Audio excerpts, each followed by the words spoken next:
அஸ்ஸலாமு அலைக்கும். நம்மளுடைய முகத்தில் அழுக்கு சேர்ந்தால் உடனே அதை நம்ம சரி பண்ணுறோம்.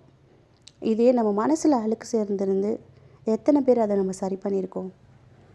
நம்மளுடைய வாழ்க்கையில் நம்மளுடைய வெளித்தோற்றத்துக்கு எவ்வளோ முக்கியத்துவம் கொடுக்குறோமோ அதே அளவுக்கு நம்முடைய மனநிலையும் நம்ம கவனிக்கணும்.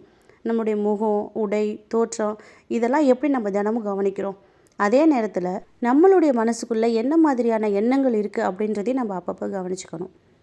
நம்ம மனசில் நல்ல எண்ணங்கள் இருந்தால் அது நம்மளுடைய பேச்சிலும் செயல்களிலும் தெரியும். அதே நேரம் பொறாமை, கெட்ட குணம் இப்படி பண்ணுற எண்ணங்களை வளர்த்துக்கிட்டு இருந்தால் அதுவும் கொஞ்சம் கொஞ்சமாக நம்மளுடைய நடத்தையிலேயே வெளிப்பட ஆரம்பிக்கும். இதுதான் நம்மளுடைய தூதர் முகமது நபியும் அழகாக சொல்லியிருக்காங்க. உடலில் ஒரு சதை துண்டு இருக்கிறது. அது சீராக இருந்தால் உடல் முழுவதும் சீராக இருக்கும். அது கெட்டுவிட்டால் முழு உடலும் கெட்டுவிடும். அதுதான் இதயம் அப்படின்னு சொல்லி நமக்கு ஒரு அழகான ஹதீஸை சொல்லியிருக்காங்க. நம்மளுடைய மனசில் என்ன மாதிரியான எண்ணங்களை வளர்த்துக்கிறோம் அப்படின்றதுல ரொம்ப கவனம் கொடுக்கணும். யாராவது நல்லா இருந்தால் அவங்கள பார்த்து நம்மளால் சந்தோஷப்பட முடியுதா? யாராவது நம்மளை விட ரொம்ப முன்னேறிட்டாங்கன்னா மனசார சந்தோஷப்பட முடியுதா? யாராவது நம்மளை காயப்படுத்தினா அந்த கோவத்தை எவ்வளோ நாள் மனசில் வச்சுருக்கிறோம்?